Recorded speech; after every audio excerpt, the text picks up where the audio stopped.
வணக்கம் மக்களே, நல்லா இருக்கீங்களா? நான் ஒரு வாரம் ஆச்சு வீடியோ போட்டு. போன வாரம் இப்போ தான் கொஞ்சம் மேகம் போட்டது, இன்னும் போடல. என்னோடய வீடியோ வந்து ஒரு ஃபேமிலியே ரொம்ப பார்த்துக்கிட்டே வர்றாங்கன்னு நினைக்கிறேன். அவங்க வந்து மெசேஜ் பண்ணியிருக்கிறது என்னென்னா, ஒரு வாரமாக நீ வீடியோ போடல பாப்பா, நீ ஏன் வீடியோ போடல? நான் எங்கள் ஒய்ஃபு எங்கள் பசங்க எல்லாமே எங்கள் பேரை எல்லாமே உங்கள் வீடியோ பார்க்குறோம், ரொம்ப கருத்தாக இருக்குது, வீடியோ நிறுத்தாமல் போட்டுட்டு வாமா. ஊர் மக்கள் வந்து இந்த உலகத்தில் வந்து ட்ரெண்டிங் ஆகுறதுக்குன்னே வந்து வீடியோ போடுவாங்க. ஆனால் உன்னோட வீடியோ வந்து 100க்கு 100 உண்மையாக இருக்குது. நீ பேசி போடுறது பூராமே உண்மை தான். கொஞ்சம் நிறுத்தாதம்மா. உன்னோட வீடியோவை பார்த்து நிறையா பேர் கூட கொஞ்சம் மாறுறதுக்கு வாய்ப்பு நிறைய இருக்குது. நாங்களே இப்போ மாறி இருக்கோம்னா கொஞ்சம் உன்னோட வீடியோ நீ கொஞ்ச நாள் தான் போடுற, ஆனால் உன்னோட கருத்து நல்லா இருக்குன்னு சொல்லியிருக்கிறார் அந்த ஐயா. அந்த ஐயாவுக்கு நிறைய வச்சுருக்கேன். ஐயா நான் வீடியோ போகிறேன். ஏன்னா இப்போ என்ன சொல்ல வரேன்னா, இந்த வீட்டு வேலைக்கெலாம் போகிறாங்க பாருங்களேன், வீட்டு வேலைக்கு போகிறாங்கள்ல, அவங்களுக்கு தான் இந்த வீடியோ. வீட்டு வேலைக்கு போனால் 3000 4000 கொடுக்குறதுக்கெலாம் அழுகுறாங்க. இப்போ 10,000 சமைக்கிறதுக்கு நேரம் 10,000 கொடுக்குறதுக்கு அழுகுறாங்க. அதுக்கு எதிர்த்த நாய்ங்க இருக்குல்ல, தெருநாய்ங்க குடி இருக்குது இல்லை, வாடகைக்கு இருக்குது இல்லை நாய்ங்க, அது என்ன பண்ணுதுன்னா 10,000 வாங்கிட்டு இருக்கிறவங்கள்ட்ட 9,000ன்னு பேசி விட்றாங்க. சரிங்களா? அதெல்லாம் வந்து வயிற்றில் அடிக்கிறது, அதெல்லாம் பாவம். ஒன்றுமா இல்லாமல் வேலைக்கு ஆள் சேர்க்குறாங்க. இல்லை, நான் தெரியாமல் தான் கேட்குறேன். நான் என்ன சொல்கிறேன், வீட்டு வேலைக்கு போகிறதோட கடை வேலைகளுக்கு போங்க. இப்போ நிறைய கடையில் வந்து ஆள் எடுக்கிறாங்க, மாதம் 15,000 சம்பளம். சரிங்களா? என்னையுமே கேட்டாங்க.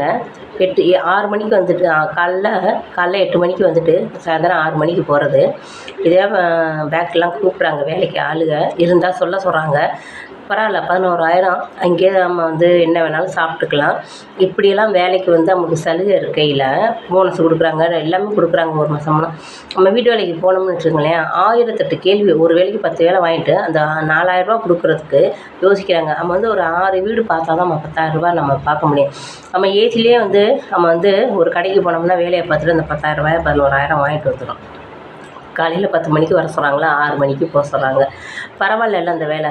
சில நாய்க்கு என்ன பண்ணுதுங்க, சம்பளத்தை கொடுக்க ரொம்ப கஷ்டப்பட்டுக்கிட்டு ஆளுகளை மாற்றிக்கிட்டே இருக்குது. இப்போ நானே ஒரு வீட்டுக்கு இங்கே வேலைக்கு போன இடத்துல இல்லாத பொண்ணெல்லாம் சொல்லி நான் வேலைக்கே இங்கே போகிறதே கிடையாது இப்போ. சரிங்களா? ஏன்னா ஒருத்தவங்க நல்லா இருக்கிறவங்களையும் வந்து கெடுக்கிறது யாருன்னா அக்கம் பக்கம் குடியிருக்கிற இந்த வயசான பொம்பளைய தான். அதுகளுக்கெல்லாம் வந்து எவ்வளோ தான் நாளைக்கெல்லாம் அதுக்கெல்லாம் நல்ல சாவுலே போகாதுங்க. சரிங்களா? நல்ல சாவுலே போகாதுங்க. அதெல்லாம் நாரி புழு பிடிச்சி ஈ மொச்சு தான் அதெல்லாம் போகுதுங்க. ஒரு ஏழ்மையாக இருக்கிறவங்க எவ்வளோ கஷ்டப்பட்டு ஒரு வேலையை பார்க்குறாங்கன்னு பணக்காரவங்களுக்கு தெரியாது.